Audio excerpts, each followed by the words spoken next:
Scene New York शहर में शुरू होती है, जिसमें एक साथ कई पात्रों का परिचय होता है। पहला मोहम्मद नाम का सिक्योरिटी गार्ड है, जो दिल खोलकर घर का बना ग्रीटिंग कार्ड देख रहा है। एक अन्य करिश्माई हास्य अभिनेता है, जिनका नाम जॉर्ज है, जो सहजता से अपने चुटकुलों का अभ्यास करते हुए एक आगामी कार्यक्रम के लिए तैयार हो रहा है। अगला है ए मॉरीन और उसके मंगेतर डॉन नाम के प्रतिष्ठित टेलीविजन रिपोर्टर, जो वर्तमान में भव्य हवेली में अपना समय बिता रहे हैं। अन्य पात्र हैं सेलीन नाम की एक खूबसूरत और गर्भवती महिला, जेन नाम की एक बुजुर्ग विधवा, मार्टिन नाम का एक मोटा लड़का। अंत में एक प्रतिष्ठित व्यवसायी हैं जिसका नाम हेनरी बार्टन और उसकी बिगड़ैल 10 वर्षीय पोती मैडलिन है। वे सभी हैं 52 मंजिला ऊंची गगनचुंबी इमारत की ओर जा रहे हैं, जिसका मालिक हेनरी ही है। अगले दृश्य में उपरोक्त सभी पात्र हेनरी की गगनचुंबी इमारत पर एक इवेंट में शरीक होने पहुंचते हैं। एक के बाद एक वे सुरक्षा जांच से गुजरने के बाद लिफ्ट में कदम रखते हैं। जॉर्ज को क्लॉस्ट्रोफोबिक प्रतीत होता है, जिसमें इंसान को बंद जगहों पर या छोटी जगह पर जाने से घुटन महसूस होती है, इसलिए वह सुरक्षा गार्ड से लिफ्ट को ओवरलोड न करने के लिए कहता है। बावजूद इसके सुरक्षा गार्ड लिफ्ट भरता है सभी 9 लोगों के साथ, जो अधिकतम सीमा है।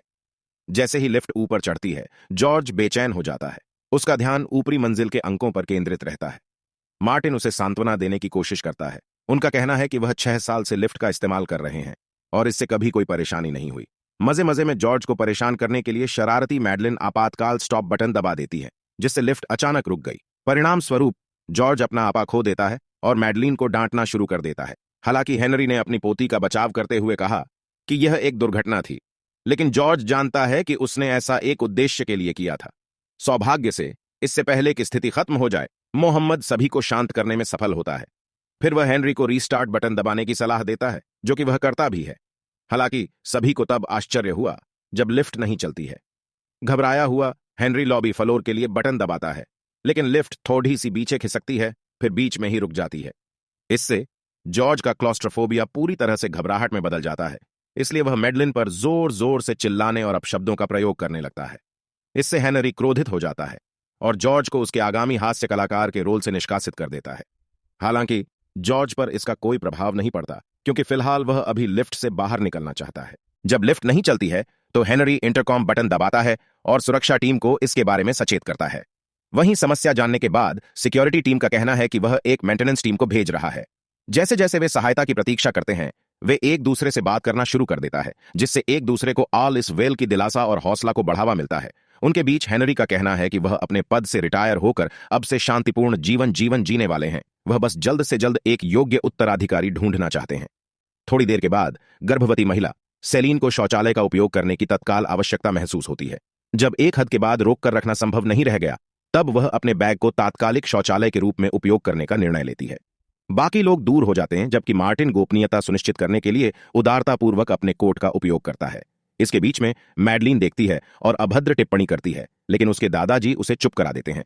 फिर बातचीत जेन पर केंद्रित हो जाती है, जो अपनी सुपर इमोशनल कहानी सबके साथ साझा करती है।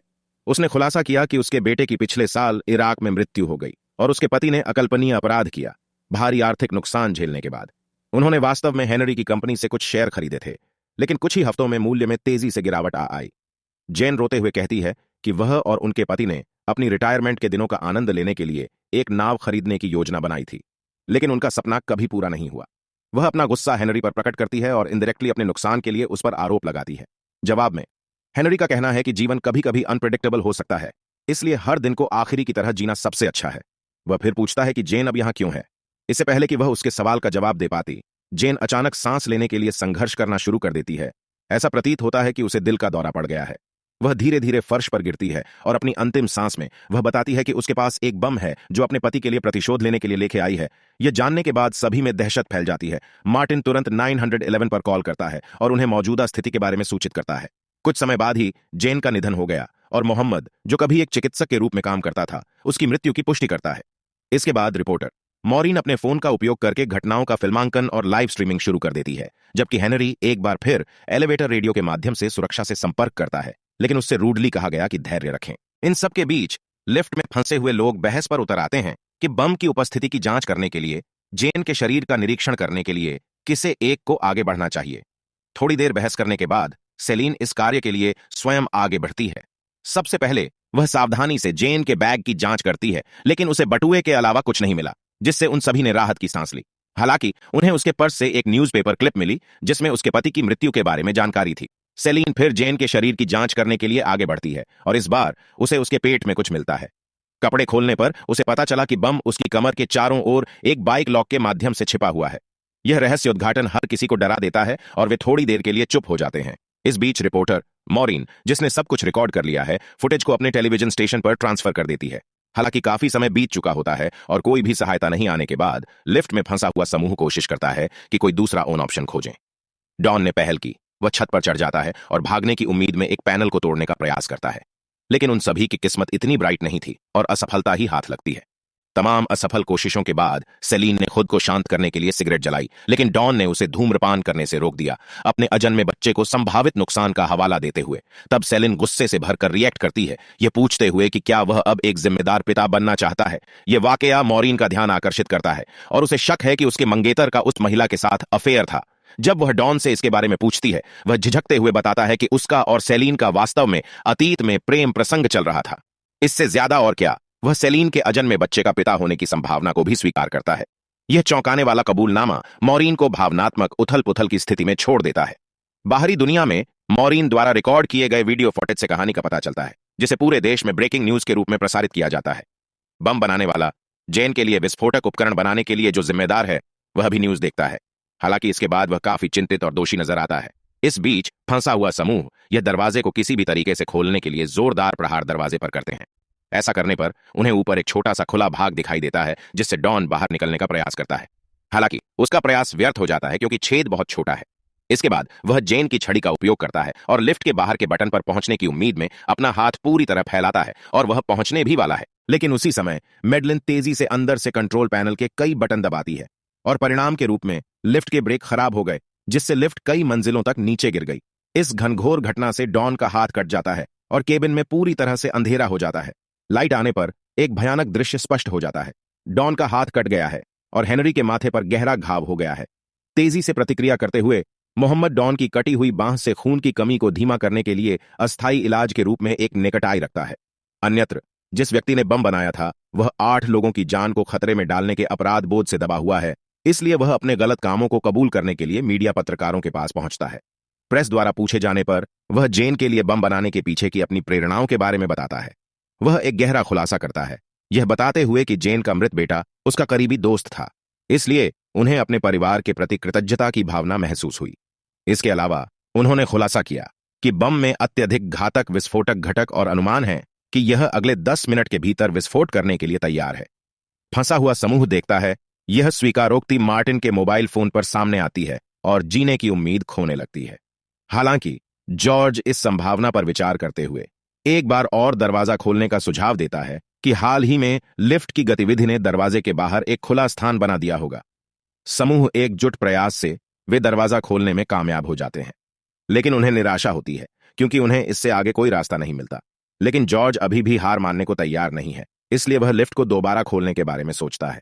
उसका दावा है कि शाफ्ट के नीचे बम फेंकने के लिए उनके लिए पर्याप्त जगह हो सकती है, संभावित विपत्ति को टाला जा सकता है। हालांकि स्थिति उतनी आसान नहीं है जितनी दिखती है, क्योंकि बम जेन के शरीर में जंजीर से बंधा हुआ है।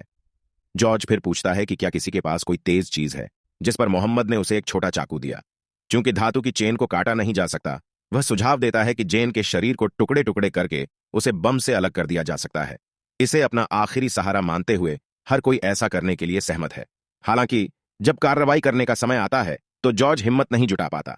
उसकी झिझक को देखते हुए हेनरी आगे बढ़ता है और उसे संभाल लेता है, क्योंकि उसे वेटनरी का पिछला अनुभव है। गहरी सांस लेने के बाद फिर वह जेन के शरीर को काटना शुरू कर देता है। जैसे ही हेनरी आगे बढ़ता है, वह उसके उदर क्षेत्र तक पहुंच जाता है, लेकिन उसके अंगों को निकालने में उसे कुछ सहायता की आवश्यकता है। तो मोहम्मद और जॉर्ज उसकी मदद करते हैं। हालांकि वे अभी भी उसकी रीढ़ को काटने में असमर्थ होते हैं, तो वे उसे तोड़ने का विकल्प चुनते हैं। फिर समूह अपनी ताकतों को विभाजित करता है और शरीर को विपरीत छोर से खींचकर मोड़ देता है। इन सबके बीच जॉर्ज इन सबके लिए हेनरी को जिम्मेदार मानता है, इसलिए वह उसे बताता है यदि वे जीवित बचे तो उनमें से प्रत्येक को $10 लाख सौंपें। आश्चर्यजनक रूप से हेनरी सहमत हैं। तभी एक सुरक्षा गार्ड इंटरकॉम के माध्यम से संचार करता है और लंबे समय से प्रतीक्षित समाचार देता है कि बचाव और बम दस्ते आखिरकार आ गए हैं। उन्होंने आश्वासन दिया कि वे सभी जल्द ही बाहर आ जाएंगे। कुछ ही क्षणों में बचाव दल ने लिफ्ट को नीचे कर दिया और दरवाजा खोल दिया।